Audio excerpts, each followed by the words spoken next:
Tšau kõigile ja tere tulemast jälle minu kanalile ja sorry, et ma ei ole nii ammu midagi siia YouTube'i postitanud, aga nagu te teate, kes mind Instagramist jälgib, siis mul on olnud väga kiired ajad ja ma ei olegi jõudnud eriti mingeid videosid teha.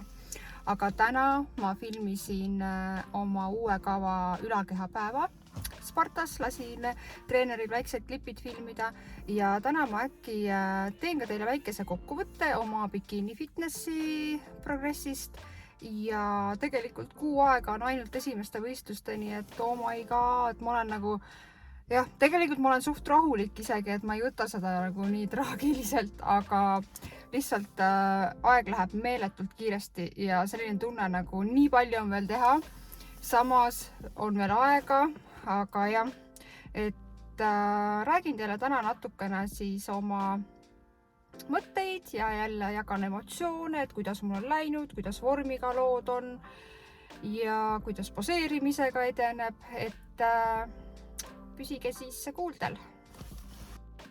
Niimoodi mul on nüüd 10 minutit aega, et oma lõuna ära süüa, milleks on siis, ma tegin nagu mega lihtsa mingi tatar ja hakkliha. Ma täiega kahetsen, et ma olen natukene laiskunud food prepi osas ja ma ei ole endale üldse toitu ette valmistatud, selleks praegu täiega ära kulunud.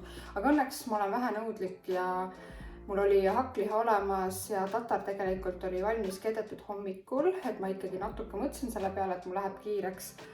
Aga jah, karbis on valmis, ma pidin ikkagi praadima seda ja kaaluma siia veel pähklid ja tomatit juurde ja siis mul on muidugi kohv ka. Peale trenni on see lihtsalt jumalik. Mul on nüüd selle uue koduleheküljega seoses arendusmeeskonnaga koosolek kohe ja siis ma hakkangi filmima teile siis oma kokkuvõtet ja siis varsti näeme. Tagasi ja koosolek on tehtud, head uudised, tundub, et koduleheküljega kõik sujub, homme saab minna laivi. See on nagu väga suur asi tehtud. Aga nagu ma lubasin, siis ma pean teile rääkima oma bikiini fitnessi teekonnast. Ma olen nüüdseks olnud dieedil täpselt 3 kuud. Millised minu mõtted on, kuidas ma tunnen, kuidas mu vorm on ja mida ma üldse sellest võistlemisest arvan ja mis võistlused ma teha plaanin. Räägime näiteks nendel teemadel. Jätan teile ka oma treeniklipid siis ära. Täna oli uue kava järgi ülakehapäev. Tegin ka üle pika aja rinnalihast ja triitsepsit, et vahepeal peab ka neid tegema, et ei tekiks siis lihastes ebatasakaalu, et ikkagi vahepeal peab ka teisi kehaosasid treenima, mitte ainult selga, õlga ja tuharat on ju. Et mul siis täna oli ka üks rinnalihasharjutus ja triitsepsit tegin ja täitsa huvitav oli teha, ma polnud nii ammu teinud, et kindlasti lihased annavad tunda homme, ülehomme. Aga jaa, muidu oli selline päev ja ega midagi hullu, nagu selles mõttes olnudki täna, tegin õlga ja läks täitsa hästi, energiat oli enam-vähem. Alati võiks muidugi veel rohkem powerit olla, aga dieedi ajal on, mis on, võtame nii palju kui saab ja peas, et trenn tehtud saab.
sellest, et kuidas mul dieet läinud on. ma olen olnud dieedil nüüdseks kuskil 3 kuud. Alustasin 5. detsember, täna on 8. märts, et natukene siis rohkem kui 3 kuud. Ja uskumatu, et see aeg on läinud nii kiiresti, et kui dieedi alguses mõtled, et issand, kui pikk see dieet tuleb ja kui palju on veel minna, siis tagantjärgi praegu mõeldes aeg on läinud ülikiiresti ja tegelikult üldse aeg läheb nii kiiresti, et me enam seda dieeti üldse nagu ei põegi selle koha pealt. Ja nagu Instagramis olen jaganud ka, siis muidugi vahepeal on raske, et see ei olegi 100% mingi pidu ja pillerkaar on ju, nagu te teate, kõik, kes on bikini fitnessi teinud näiteks läbi. Ja ka teile, kes ei ole sellega kokku puutunud, siis võistlusdieet on raskem kindlasti kui lihtsalt kaalu langetamine niisama. Ma olen teinud ju seda ka, et niisama dieeti pidanud, et lihtsalt vormi parandada on ju. Need on 2 väga erinevat asja, sest see pinge on hoopis teistmoodi, trennide intensiivsus ja kõik peab väga täpselt paigas olema ja absoluutselt mitte mingit võimalustki ei ole lihtsalt, et sa jätad midagi ära või jätad midagi tegemata, sest kõik, mida sa ei tee, see võib mõjutada sinu vormi reaalselt, mis sa seal laval näitad. Et 100% peab pingutama, isegi siis, kui sa oled väsinud, ka siis, kui kõht on tühi, ka siis, kui ei viitsi, ka siis, kui ei ole tuju, isegi siis, kui ei ole aega, ükskõik kui kiire elutempo sul on, sa pead leidma aega, et teha ära oma sammud, trennid, toiduprepp, poseerimised, ühesõnaga kõik asjad, mis siis selleks võistlusteks ettevalmistamiseks vaja on. Selle koha pealt on see üks tohutu enese distsiplineerimine, mis ei ole tegelikult halb ja ma usun, et see tuleb nagu igas eluvaldkonnas kasuks, sest järjepidevus on oluline igal pool, mitte ainult spordis, vaid ka tööalaselt näiteks on ju. Ja minul on see asi, et mina ei kannata nii väga tühja kõhu all. Selles mõttes, et mul on küll aeg-ajalt kõht tühi, aga mul ei ole nagu see tühja kõhu tunne see, mis teeb mul selle dieedi raskeks. Pigem on võib-olla see, et energiapuudus on, et väsin kiiremini. Ja see tulenebki muidugi sellest, et toit on vähem, pinge on suur, trennide intensiivsus on kõrge, et kõik see kokku panna. Et muidugi on loogiline, et energialangus kuulub sinna juurde. Aga mul õnneks jah, toiduga on selles mõttes hästi, et mu mindset on nagu paigas, et ma ei tunnegi mingitel päevadel väga tühja kõhu tunnet. Mul on oma toidud, ma söön nad ära.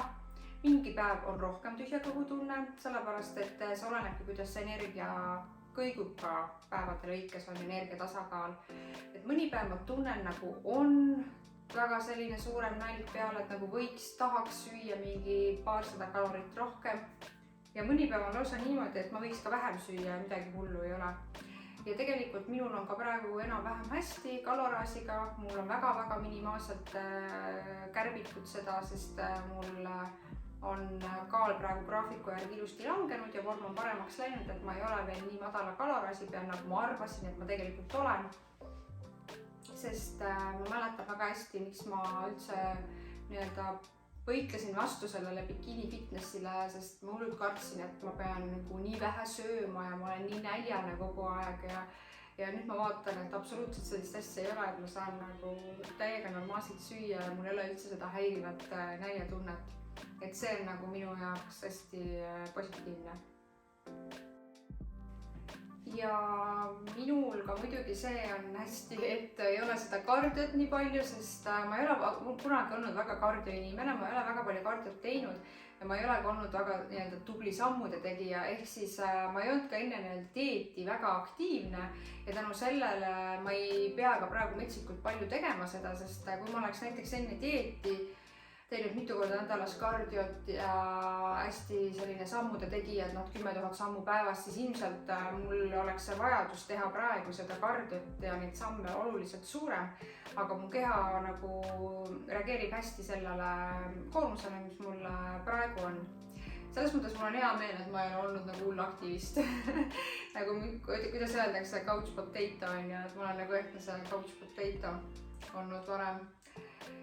Et ühesõnaga väga oluline on selle dieedi puhul ka oma mindset ikkagi paika saada ja see vaimne pingetaluvus, see mentaalne pool. Ja mul on sellega tundub, et on päris okei, et saan nagu hakkama.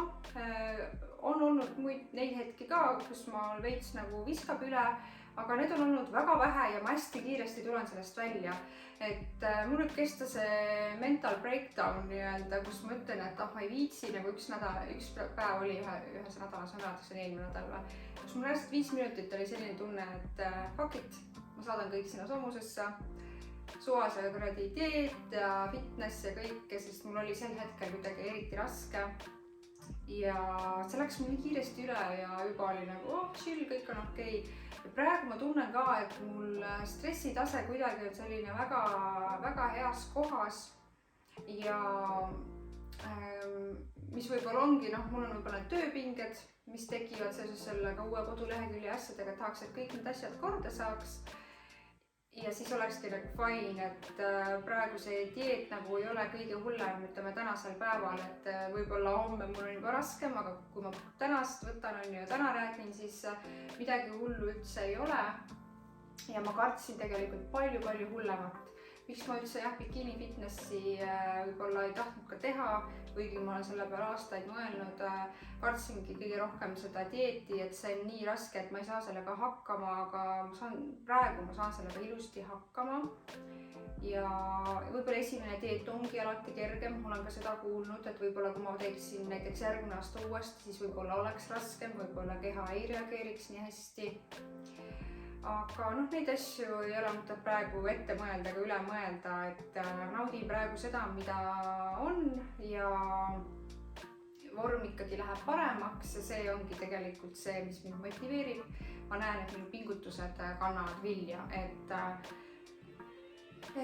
ühesõnaga täna on kõik nagu hästi selle dieediga. Räägime nüüd natukene minu vormist. Olen jaganud ka sotsiaalmeedias oma vormipilte aeg-ajalt ja videosid. Ja kas ma olen ise rahul oma vormiga praeguseks? Võib öelda, et olen küll. Alati saaks paremini ja alati saaks olla kõik palju paremini, aga ma ikkagi ütlen endale kogu aeg seda, ma teen seda esimest korda. See on mu esimene võistlusdieet. Ja bikini fitness on ka selline ala, kus sa lähedki paremaks iga korraga, et see ongi protsess. Ma annan endast praegu nii palju, kui ma saan ja selle kohta ma arvan, mul on see vorm nagu täiesti fine. Ja muidugi mul on omad nõrgad küljed ja tugevad küljed, et ma panen teile mõned vormipildid ka, mis ma nüüd hiljuti teinud olen ekraanile. Et nagu näha, siis ütleme, jala esiosa on mul täiesti, ütleme väga hea, selles mõttes, et jalad ilusti joonist. Olen siis poseerimisel ka natukene rohkem jalgadele tähelepanu pööranud, see on ära tasunud, et ma oskan neid ka nüüd paremini esile tuua. Et võib-olla need jalad on mul selline tugev külg hetkel, aga ütleme sealt jala tagaosa, sealt on vaja veel omajagu rasva maha võtta ja see läheb mul üliaeglaselt.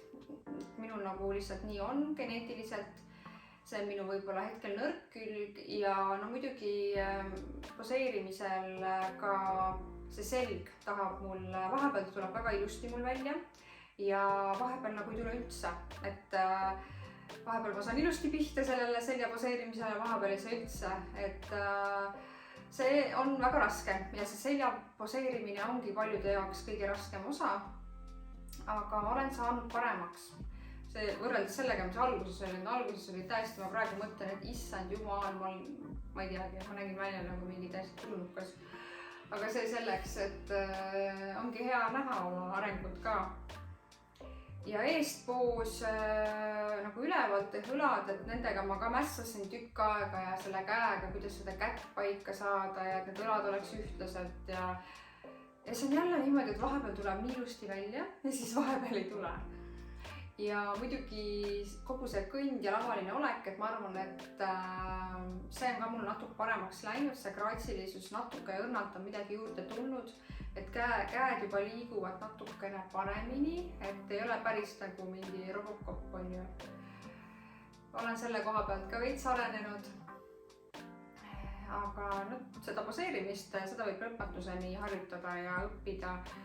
Eks ma vaatan esimesed võistlused 6 aja pärast, et kuidas üldse laval see kõik välja näeb, kui grimm on peal, kui bikiinid on seljas, et see on ka jälle teistmoodi. Praegu ma üldse ei kujutagi ennast ette, on ju. Teed pesus siin mingi oled valge nagu luik, on ju, mingi sitt valgus ka veel satub, siis nagu on eriti vaatad, ei olegi nagu mingit vormi nagu mingi pannikook lihtsalt. Aga eks see grimmi ja bikiinidega on hoopis teine lugu. Seega võib öelda, et ma olen suhteliselt hästi rahul oma arenguga ja ma näen, et see, mis ma teen, toimib. Ja ma tean oma nõrku külgi nüüd ja ma saan aru, mis tugevamad küljed on, et ma üritan siis rõhuda nendele tugevamatele külgedele ja ka nõrku külgi nii-öelda paremaks saada. Et see eesmärk on. Mis võistlused ma teha plaanin? No, mul on siin need plaanid natukene vahepeal muutunud. Vahepeal mul oli selline plaan, et teen algajate võistlused 8. aprill. Siis 22. aprill on Eesti karikavõistlused, selline põhivõistlus. Ja siis mõtlesin teha ka 1-2 välisvõistlust. Ja ma vaatan muidugi ka selle järgi, kuidas mu enda tiimiliikmed on ju planeerivad, kuidas mu treener soovitab ja annab nõu, sest aga mina ei tea sellest välisvõistlemisest mitte midagi, täiesti uus maailm minu jaoks, et kus, mida, mis peaks tegema. Ja algselt oli mul plaan ka minna Tšehhi aprilli lõpus siis. Seal on üks Diamond Cup ja tahaks näha ka selle Euroopa meistrivõistluste melu ära, et 3.–8. mai toimuvad siis Santa Susannas Hispaanias Euroopa meistrivõistlused nagu iga aasta. Ja mõtlesin, et proovin ka seal ära, et mingid kõrgeid ootusi mul seal Euroopa meistrivõistlustel ei ole, aga ma mõtlesin, et isegi kui ma ei võistle, siis ma tahaksin lihtsalt kaasa minna, et näha seda melu, sest ma olen kogu aeg vaadanud iga aasta Instagramist igalt poolt ja see tundub kuidagi nii lahe. Aga seekord, kui ma niikuinii võistlusteks ka valmistun, et miks mitte, käin laval ka ära, ma saan nagu ägeda rahvusvahelise kogemuse. Ma saan ka võistelda tegelikult 2 kategoorias, on ju mastersite kategoorias ja siis naiste kategoorias. Ja miks mitte, proovin ära, et annan enda parima ja eks näeb, kuidas läheb, et kogemus ikka.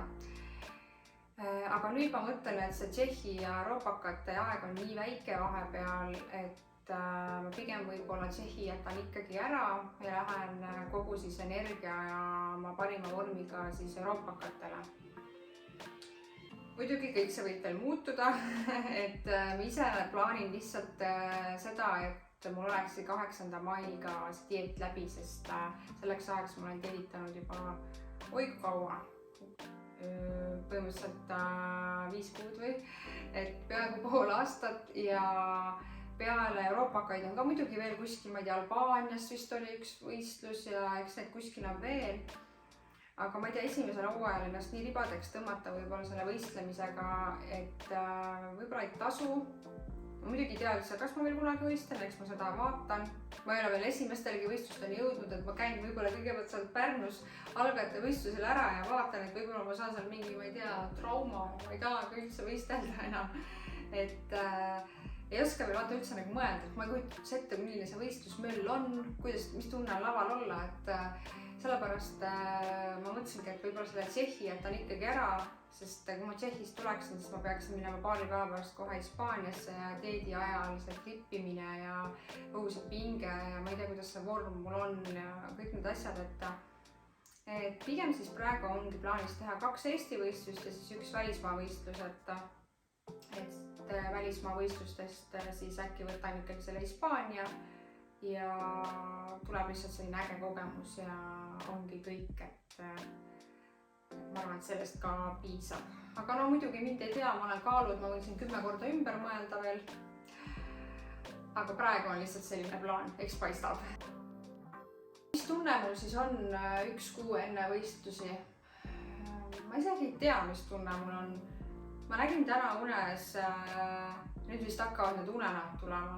See on nagu see asi, et näiteks te peate reisile minema, mingi suur sündmus on tulemas, siis te hakkate unes nägema, kuidas te ei jõua sinna ja kuidas kõik failib ja nüüd vist minul hakkab võistlustega see olema, sest ma täna nägin unes, et ma läksin lavale ja mul polnud kingi jalas, et ma olin kingad unustanud jalga panna ja siis ma otsisin neid mööda seda lava taga seal ja siis, kui ma kingad kätte sain ja jalga panin, siis juba kästi kõigil lava pealt ära minna ja pidu oli läbi. Ja see oli nagu nii haige une nagu. Ja eks pea juba hakkab vaata mõtlema selle peale, aju juba trikitab. Et mul isegi see hea, et ma nagu dieedi algusest peale ei näe selliseid unenägusid, et just nagu praegu jõudis see reality kohale, et täpselt 6 aja pärast mina täiesti väiksest peale suht ebasportlik olnud. Okei, ma spordi avastasin enda aeks kuskil 10 aastat tagasi jõusaali alles on ja ma ei ole mingi sportlane olnud. Et mina lähen nüüd lavale ja veel kontsakingades ja ma pean seal veel esinema, näitama poose, näitama oma suure töövilju kõigile ja siis mind hinnatakse niimoodi. Vaadatakse absoluutselt igat mu sentimeetrit, kõike vaadatakse, kuidas ma liigun, kuidas ma poseerin, kuidas ma naeratan või ise iganes. See tundub nagu nii haige, kuidas sind lihtsalt hinnatakse ja kõik kahjuvad, see pole lihtsalt niimoodi silmad põlvis. Aga ma ei tea, see on minu väljakutse ja elus peab kõike proovima. Kunagi, kui ma vana mutt olen, seal 80, siis ma vaatan oma neid fitness videosid ja pilte ja siis mõtlen, et vau, tegingi ära. Ja ütleme nüüd, et mugavustsoonis arengut ei toimu, aga kui sa saad mugavustsoonist välja tuled, siis mis võib juhtuda. Et ma kunagi oleks osanud ka oodata, et mul on selline vorm, nagu mul praegu on. Aga näed, et sellised asjad on ka võimalikud. Ja tunne on iseenesest hea, hetkel väga ei pabista, sest ma olen graafikus. Niikuinii algajate võistlusteks ma ei pea olema selles tippvormis, et see on selline nagu katsetamine, proovimine ja algajate värk. Et ma sihin ikkagi parimat vormi siin Eesti karikavõistlustele. Ja siis tegelikult sinna on ju 5 nädalat aega, 6 nädalat, 5 on ju, et see on, kui algajate võistlus on 8. aprill ja karikas on 22, et siis sealt veel annab ju parandada kõvasti, et käin laval ära, pean suutma kuidagi vaadata neid videosid ja pilte endast ja tegema vigade paranduse, poosid ja kõik asjad, ma ei kujuta ette, mida ma seal tegema hakkan. Et see tundub natukene veel ebareaalne, et ma seda teen, aga tunne on hea, ootan. Tahan juba seda melu näha, tahan juba grimmi peale panna. Varsti saan ka oma bikiinid kätte. Täna treener ütles, et ülejärgmine nädal vist saan oma bikiinid kätte. Et siis ma saan ka lõpuks need selga panna ja poseerida nendega ka mõned tiirud, et oleks see päris tunne. Sest praegu on nagu suht lamp, et mingi paned oma pesu selga ja kingad jalga ja siis lihtsalt teed seal midagi, et kuidagi ei ole veel seda õiget feelingut. Nagu on ka, aga tahaks bikiine selga saada. Ma olen valmis võistlema ja ma olen valmis see 6 aega täiega pingutama. Kui on vaja, tõmbame kalorid madalamaks, kui on vaja, paneme kardit juurde. Kui on vaja, siis teen rohkem samme, kui on vaja, siis harjutan poseerimist veel rohkem, et ma teen nii palju, kui ma endast saan anda ja ma arvan, et see tasub ära. Ma loodan, et mul läheb enam-vähem hästi, ma üldse ei kujuta ette, kuidas hinnatakse, kes tulevad minu kõrvale seisma, palju oleneb sellest ka. Minu ainuke eesmärk on see, et ma ei taha viimaseks jääda. Et mis iganes koha ma saan, siis ma ei taha viimaseks jääda. Kardan, et see võib moti võib-olla täiega alla. Samas see on jälle õppetund, et jah, ikkagi ma päris nii ei taha ka öelda, et tähtis ei ole võit, vaid tähtis on osavõtt. Tähtis on võit ka, sellepärast ma näen nii palju fucking vaeva, et ma tahan selle eest ju mingit nagu boonust ka saada, et loodame, et lihtsalt viimaseks ei jää ja loodan, et ma saan oma esinemise ja kõigi asjadega ikkagi natukene mingit tunnustust või et see midagi nagu läheb seal hästi ka. Et siis kuu aja pärast, kes tuleb vaatama, siis Pärnus, see oli vist Pärnu ravispa, ma ei tulegi praegu nimi meelde, Seedri tänaval toimub siis halbajate võistlus. Ja kui Pärnus ei näe, siis äkki näeme Tartus 22. aprill. Ja aitäh kõigile, ma tahan ka veel kord öelda seda, aitäh kõigile, kes mind Instagramis pidevalt toetavad ja pidevalt mulle positiivseid sõnumeid saadavad. Te ei kujuta lihtsalt ette, kui palju see mulle tähendab, sest mõni päev on see nii vajalik. Mõni päev ma ärkan üles ja võib-olla tunne ei olegi nii hea ja siis ma näen, et keegi armas jälgija on mulle kirjutanud, et oi, sa oled nii tubli, ma imetlen sind või sa oled inspiratsiooniallikaks mulle või ära anna alla ja sa saad hakkama ja see nagu nii palju aitab mind tegelikult ja teie toetus minu jaoks on väga oluline. Ma väga hindan seda, et aitäh teile ja mul on alati hea meel jagada oma elu ja oma tegemisi teiega. Ma tunnen, et see annab mulle väga palju energiat juurde, see motiveerib mind ka, sest kui ma midagi ma luban juba, et ma teen midagi ja siis ma ei saa lihtsalt alla anda, et ma ei saa lihtsalt hakata korraga, ma ei tea, hunnikute viisi šokolaadi komme ära sööma, sest ma tean, mis on vormiga teeb, aga ma pean teile näitama head vormi, ma pean teile näitama, kuidas sihikindlus ja järjepidevus ära tasub. Et jah, igatahes aitäh teile, täna oli siis selline osa, vaatame, mis järgmine kord räägime ja olge tublid ja tervislikud ja aktiivsed, kevad on kohe tulemas, päikest on kohe peagi rohkem, energiat tuleb rohkem ja elu on imeline, ärge unustage seda, olge tublid, tšauki!